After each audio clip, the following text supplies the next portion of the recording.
Thank you very much, Martina. The name of the talk is Great Convergence, and when I was preparing for this, it was more about the fintech investments, but actually the previous talk from Andrew, it is showing also convergence between the, I wouldn't say Web 2 charity, but existing industry with the new industry. Actually, there are quite a lot of charities have been receiving crypto donations. So Doctors Without Borders, they're quite big, and in the UK, there's a hospital called GOSH, which is Great Ormond Street Hospital. They actually have received significant amount in Ripple from the Ripple Foundation. So I think once the charities start to receive cryptocurrencies, I think they will really open their minds to blockchain, and I wholeheartedly agree with you that blockchain and smart contract has great potential for a more transparent charity donation. So that said, my talk is actually not going to be all the industry, but more on the investment, fintech, and financial sectors. And it's not because there's no opportunities in other industries.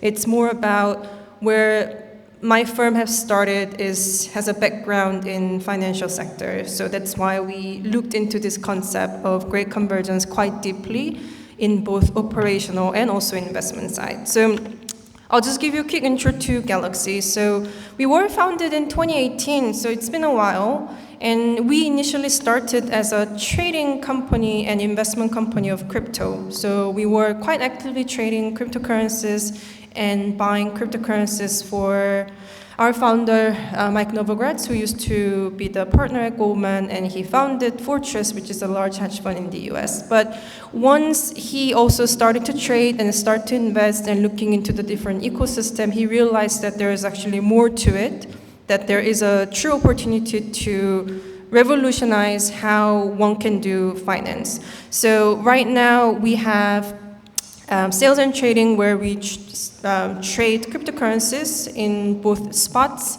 and derivatives. And we have investment banking where we actually help smaller cryptocurrency companies who want to be looking into the mergers and acquisition opportunities. And asset management, that's where I sit, where we raise assets from the investors and then we invest in a good opportunities in crypto and digital asset ecosystem. And that was our business initially. And starting in 2024, we completely repurposed our Bitcoin mining operation into AI data center. So we thought that the eventually Web 2, Web 3, and then AI will all be converging into one large ecosystem. So that was also our bet on how to play in this convergence area. So. As I said, I'm not going to talk about all the industry, but we're going to kind of focus on the financial sectors. Again, that's where we have a lot of experience with, and we have operated in the past. I joined from a traditional finance as well, but I think so far a lot of what people are looking at, fintech 1.0 and digital asset infrastructure, and they were kind of separate. They were not speaking to each other for a long time, but now we have these companies that or in these inner joins where they either try to incorporate digital asset aspects into their existing business, or the digital asset native companies are trying to be more like a fintech one and trying to access a wider audience. So the good examples are, I think everyone knows Robinhood. So they started as a more of a traditional brokerage, but the real reason why they became such a powerful brokerage platform in the US especially was they started to offer cryptocurrency trading much earlier than a lot of other brokerages. And there are companies like FIS, so it's a large US payment company, and they're starting to look into different ways to improve their settlement of the payment and the treasury management by using blockchain and then looking into stablecoin. And there are companies like NASDAQ, everyone knows NASDAQ, but actually when you look under the hood, NASDAQ is doing many different things in cryptocurrencies and blockchains. So NASDAQ was one of the early ones to create a cryptocurrency benchmark index So they were looking at it from the price perspective, but now NASDAQ has multiple joint venture with the crypto natives to think about how to bring tokenization into the existing stock trading model to improve the settlement and the clearing issues, as well as really just to expand the audience and expand the market. But then on the other side, you have companies like S&P or MSCI who doesn't really have that much deep skin in the game for the digital asset infrastructure, other than they comment about the crypto or comment about the Bitcoin, etc. So there are so many opportunities within the financial sector only to think about how some companies are a little bit more prepared and how some companies are more forward-looking and how some companies will be very very old and very outdated in terms of how they prepare for this new Web3 movements. And it's a fintech and financial sector is a huge industry, right? It's one of the largest industry. Of course, there's softwares and manufacturing, but financial sector actually touches everyone's life every single day. So it's something that we need to think about. What are the companies that can survive, and what are the companies that will emerge from this convergence theme?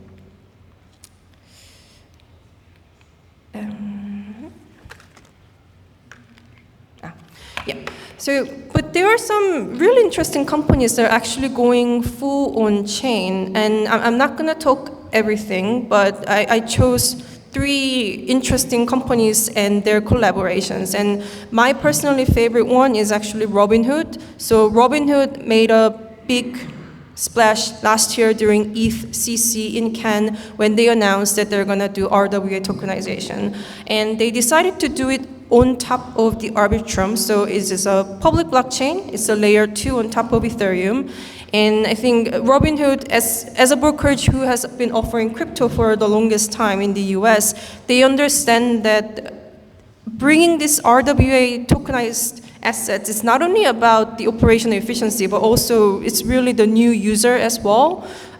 So if you're European-based investors, I think for most of us, it's quite easy to buy US equities. But what we often forget is that if you're from a jurisdiction like, let's say, Vietnam or Malaysia, you may not have an access to purchase US stocks unless you're a high net worth individual. So these type of things are really trying to open access to the market as well as improve the efficiencies. And one good example, local example, is Intesa San Paulo. They have been trading crypto quite actively using spot and ETF. But also they're quite involved in the stablecoin through the different and various joint ventures and the consortium with the other European banks. But also there are other examples like Deutsche Börse, which they have a dedicated blockchain-based settlement exchange, BPI France, where there's more like a sovereign investment unit where they have been making quite a significant investment into blockchain. So this is just really to show you that, there are already companies that are looking into crypto in a very deep on-chain and slightly more crypto-adjacent manner. So there's lots of opportunities, and not everyone is behind. But what does it mean for the investment? Because there are lots of new opportunities, and I think everyone is thinking about where to invest next, because now there are just so many tools for us to think about the better investment and better allocation. So it's hard for me to give exactly how much you should invest in what, but what we know for sure is that the traditional 60-40 portfolio may not be the best type of portfolio for the near future, especially the 40% in fixed income now that the fixed income moves very, very closely with the equities. Maybe we need to think about slightly differently outside of the simple 60-40 where you put 60% of your assets into S&P 500 or MSCI World and the 40% into other global aggregate bonds. But maybe think about like, how do I even expand my investment horizon and asset allocation for these new fintech opportunities? So,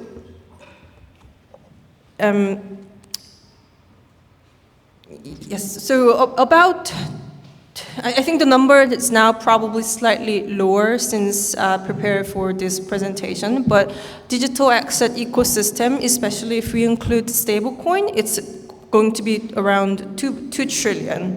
So it's to give you a context of how big that 2 trillion is actually slightly bigger than total investment that are going into infrastructure, which are like highways, ports, airports, etc., etc. So it is actually much significantly bigger than a lot of people think.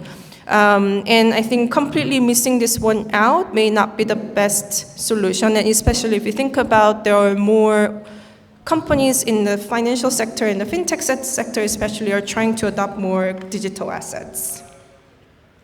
So what will be the allocation? Again, I'm not going to give you exactly how you should allocate, but I'm just going to give you some ideas. So the total global financial markets, we roughly say that it's going to be slightly over 261 trillion. So it's a huge, huge, huge market. And quite a lot of them include the global equities and the real estate. But where will be the correct location for tomorrow? I think you can do it via cryptocurrencies if you truly believe that the cryptocurrencies will be revolutionizing the whole sector, or you can think of what are the opportunities in fintech, or what are the opportunities in even traditional asset industries where they're going to adopt more in cryptocurrency. So just to be very clear, these are not the companies that we actively trade or invest. These are just a few examples that you can think of where to find the opportunities. So these are the names you probably have seen before as a large legacy companies. So Fiserv is a large banking and payment infrastructure in the US. PayPal, everyone knows PayPal. A lot of the global small merchants heavily rely on PayPal for their everyday transaction. And FactSet is a large US company as well that provides the financial data. And all these companies, they are, when you look at their stock price, again, the stock price doesn't always tell you everything, and can be quite a lot of noise and volatility based on the certain earnings dates. But what the stock price is telling us is that this company are thought to have almost unreplaceable moat, that they're so big and a lot of people will rely on them, and it will be very difficult to replace them, etc. But when you actually look at some of the performance of PayPal, for instance, it has been going sideways, or even to a degree that it hasn't really enjoyed the benefit from the other overall market rally in the recent years. And why would that be? It's probably because a lot of the investors are thinking, well, in the age of stablecoin, where every bank is doing stablecoin, what will be the role for PayPal? Because they do take a fee. And I think PayPal is trying to think of different ways to survive outside of being just a payment company. So it will bring a lot of ideas for the companies that thought that they have a very good moat around their business and around their users, especially in the financial sector. That what will be the next for them to think about the future.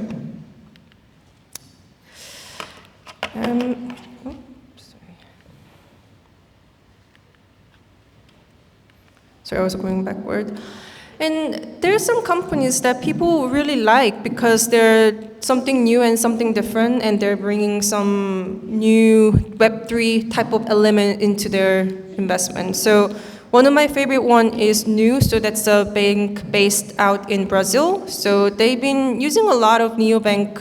They've been using a lot of technologies to make opening accounts in Latin America very easy, getting a lot of the very basic banking activities easy.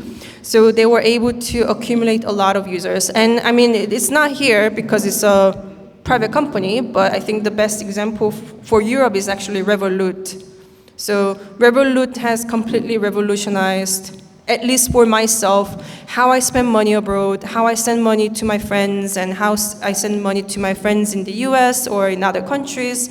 Such an easy UX and UI, and they really improved the standard for how the fintech company should do. So, I mean, Revolut is a private company, so I couldn't put it here. But same example goes to Robinhood, right? So Robinhood was very clean, simple UX, UI. It gamified trading, so I think there is some criticism around that, but yet they adopted the technology quite earlier on, and then they hammered on providing the good technology for the users and different AI integration. Now you can do trading on Robinhood with your AI agent. So these are the companies that will probably weather the more obstacles into the financial sectors. And they currently have a good moat. Some of them have good moat like Robinhood and Shopify. And I think for them, it will be easier to defend their moat than companies such as PayPal or Pfizer, where they doesn't have a very strong uniqueness around their moat. Right, so then what are the sectors in financial services that we are seeing this convergence? It's actually pretty much everywhere. So my personal favorite one has always been around lending and credit, because credit and lending is such an important function of the basic banking, and it's a backbone of any economy. And I think everyone who try to receive a mortgage from any country will be able to agree with me that getting a mortgage is such a pain. It's a nightmare. So there are more and more companies that are trying to improve this experience of lending money from the bank and also managing your loan portfolio very efficiently. So for instance, Figure is a large company in the US. They put a lot of their home mortgage functions into blockchain, and then now you can even invest into their mortgage loans, such a little bit like RMBS, but on a tokenized format. And there are card network settlements such as Visa and MasterCard who are trying to improve really a lot of their payment settlement and the global cross-border payment by using blockchain. So it's a cross-border payment and card network settlement, I think, go hand in hand. And there are opportunities in yield. Again, yield is a very important function in banking and finance. And there's a tokenization of assets that we will see a lot of things being tokenized, and we'll be able to see a lot of new assets coming on chain, and they will be able to trade and invest. So these are really all the things that we can expect to see more disruption and innovation in fintech and financial sectors. And it's not only fintech, it's overall the broad financial sector. So the conclusion is really to think about, and I think we have a lot of engineers and builders here, and sometimes you guys are the one who have an edge in understanding how certain companies may succeed in the future, because you're much closer to than some of the bankers sitting at some office in somewhere, thinking about how to improve the